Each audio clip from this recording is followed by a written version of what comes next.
Bonjour, c'est Guillaume Darbelay, avec beaucoup trop de cheveux. Alors, si vous voyez cette vidéo, c'est que vous allez participer de près ou de loin au projet que je suis en train de réaliser avec Culture Valais, ou alors que vous êtes paumé sur YouTube. Si c'est le cas, bienvenue. Culture Valais m'a contacté parce qu'il voulait réaliser des capsules pour essayer de remotiver les gens à rentrer en salle. Donc les salles, ça veut dire les salles de spectacle, les salles de théâtre, les salles de concert, les lieux d'exposition, les salles de cinéma. Enfin, en septembre, il y aura la rentrée culturelle, et du coup, c'est l'idée de donner un petit coup de pouce et de faire en sorte que les gens soient vraiment motivés à rentrer dans les salles. On s'est dit que les gens avaient pris pendant le confinement et la période du Covid certaines habitudes pour consommer une sorte de culture amoindrie. Ça veut dire qu'on a écouté de la musique sur nos téléphones, on a regardé des films sur nos ordinateurs, on a consommé de l'art un petit peu comme on pouvait via les devices qu'on avait. Et là, c'est de dire, ok, il y a une sorte de retour au réel, je sais pas comment on peut l'appeler. Disons qu'il y a une sorte de retour de la culture, en tout cas, dans sa forme pleine et authentique. Donc on a vraiment ce contraste entre le monde d'avant, avec la culture un peu amoindrie, et une culture hyper cool qu'on peut consommer avec des gens dans de vraies salles. Voilà.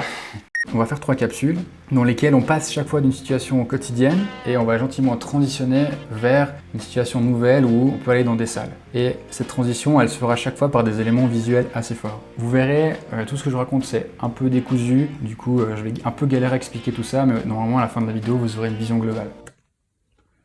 Yo, c'est le Guillaume de la post-prod de cette vidéo. Je me suis rendu compte en faisant le montage que j'ai oublié de dire que cette vidéo a été tournée le 27 juillet. Du coup, en fonction de quand vous recevez la vidéo ou le dossier, peut-être qu'il y aura eu des changements ou que des choses seront plus précises. Voilà, à plus.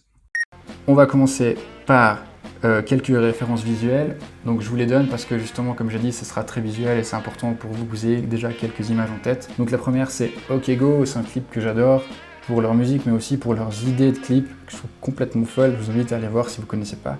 Ils ont chaque fois un énorme travail en pré-production, donc de préparation, de décor, de recherche d'idées, enfin voilà. J'ai l'impression que le projet qu'on est en train de monter, il s'inscrit un peu là-dedans, puisqu'il y a beaucoup de gens impliqués, beaucoup de choses à faire avant le tournage, et du coup pour moi, leur travail me parle. Une autre rêve que j'ai, c'est Portugal The Man avec le clip So Young. Ils ont fait en fait une sorte de lyrics vidéo. Donc une lyrics vidéo, c'est simplement les vidéos de la chanson par-dessus une pochette d'album. Sauf que eux, au lieu de le faire en informatique, ils l'ont fait entièrement en réel. Donc ils ont imprimé des lettres, ils ont imprimé des posters, ils le font retourner. Enfin, il y a tout un truc un peu bricolage, un peu homemade qui moi me plaît bien. Voilà, ensuite il y aurait Zach King. Alors Zach King, c'est une sorte de magicien que vous pouvez retrouver sur Instagram, une sorte de Méliès des temps modernes. Il fait des tricks visuels en forçant la perspective, en cachant des choses derrière le cadre, enfin bref. Il fait vraiment de la magie sur internet et il y aura, nous, dans notre projet aussi cet aspect un petit peu magique, en tout cas cet aspect transition, on l'attendait pas. Et finalement, la dernière rêve que j'ai mis, c'est Trivago. On peut penser ce qu'on veut des pubs Trivago, mais moi ce que je trouve cool dedans, c'est qu'il s'adresse très bien aux spectateurs.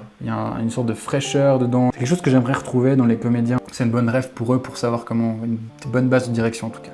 Ok, équipe de réalisation, là en fait la liste elle est bien plus longue, mais c'est tout ça pour dire qu'il y a vraiment énormément de gens qui travaillent sur le projet et que si je fais cette vidéo c'est aussi pour que vous ayez une vue un peu globale. Vous allez peut-être devoir collaborer avec des gens.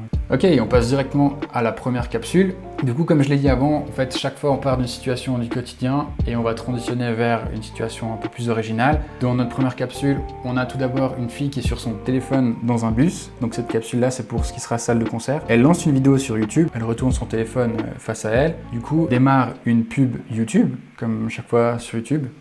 Casse-couille. Là, ça coupe, l'image coupe. Et on est directement lancé dans une autre scène que vous pouvez voir ici. En fait, on peut voir une sorte de boîte avec des gens complètement cougnés dedans qui tiendraient un écran du mieux qu'ils peuvent. Après 5 secondes, ils peuvent balancer la pub, la skipper. Et en fait, vous voyez que c'est des musiciens qui sont cougnés dans une boîte noire avec des choses qui ressemblent au player YouTube. Donc on comprend qu'on est dans YouTube. Et eux, ils commencent à jouer leur son du mieux qu'ils peuvent, mais c'est la cata. Et du coup là, le leader s'adresse à la caméra et dit « Ok, c'est pas possible, nous on a marre de jouer dans les téléphones. » Et boum, il pète cette boîte. La boîte, elle explose, enfin elle se démonte en tout cas. Et pendant ce temps, la caméra recule, les gens pluguent leur instrument, se mettent derrière la batterie, ils commencent à jouer 1, 2, 3, 4. La caméra elle continue de reculer et puis en fait on voit que depuis le début on était sur une scène et que des gens les rejoignent et qu'on est vraiment dans l'expérience qu'on peut faire lorsqu'on est sur une salle de concert. Donc voilà, on est dans le quotidien, il y a un élément visuel qui va faire transitionner et puis après on arrive dans la salle de spectacle. Voilà, donc c'est beaucoup de mots pour expliquer en fait une sorte de 25-30 secondes. Ok, next one. capsule numéro 2, les galeries d'art. Donc là pareil, on a une situation initiale où on voit un protagoniste qui est sur son iPad, qui fait une recherche sur Google, et au bout d'un moment, on tombe là-dessus. Là on voit une image sur Google, sauf qu'en fait, c'est pas vraiment une image Google. Ce qu'on voit là, c'est une anamorphose. Ça veut dire que c'est une image qui fonctionne que lorsque la caméra elle est dans cet angle-là. Dès qu'on bouge un petit peu, on s'aperçoit qu'en fait, c'est une sorte de paysage construit. Et ce qui est cool avec ça, c'est qu'on peut cacher des gens ou cacher des choses. Typiquement, derrière ce panneau-là qu'on voit, on pourrait très bien cacher une comédienne. Cette comédienne qui peut apparaître depuis derrière là et inviter les gens à la rejoindre dans un lieu d'exposition. En disant, ben voilà, c'est cool de regarder des trucs sur internet, mais là, les salles réouvrent, venez nous voir. Enfin, tout le travail de texte, il va encore être affiné et on va le faire plus tard. Donc bref, cette personne sort de là derrière et la caméra la suit et puis en fait on voit que depuis le départ on était dans un lieu d'exposition. Du coup on a de nouveau cette transition du pixel et de la situation domestique d'avant vers la situation de maintenant. Ok, pour la troisième capsule j'ai encore pas de visuel à ce moment-là, en tout cas dans ce dossier. La troisième capsule elle concerne tout ce qui sera salle de théâtre. On va voir une personne de nouveau dans son quotidien qui prend son ordinateur et qui est sur Facebook. Sur Facebook il y avait la possibilité de regarder des lives de spectacles en ligne, je sais pas comment on dit. À ce moment-là, on a l'image que vous voyez maintenant. Donc avec, évidemment, il y aurait sur le côté à droite à gauche des éléments de sa maison, des lumières, une tasse de thé, enfin voilà. Sauf qu'en fait, ce que vous voyez maintenant, dans ce rectangle, c'est pas vraiment une captation de vidéo, mais c'est vraiment un trou dans un ordinateur. Et dans ce trou-là, se joue une pièce, sauf que le spectateur ne s'en rend pas compte. Le comédien qui est en train de jouer sur scène, en fait, il va s'avancer vers l'ordinateur, passer son bras à travers, et appuyer sur espace et descendre l'écran. Et du coup, à ce moment-là, on se rend compte que depuis le début, on était dans une salle de spectacle. De nouveau, on a cette transition du quotidien vers la salle. Ok, donc là, on a fait un petit peu le tour de où on en est maintenant. Les dates, pour l'instant, elles sont pas encore entièrement fixées. Mais du coup, voilà, vous avez eu un petit tour d'horizon du projet avec Culture Valais.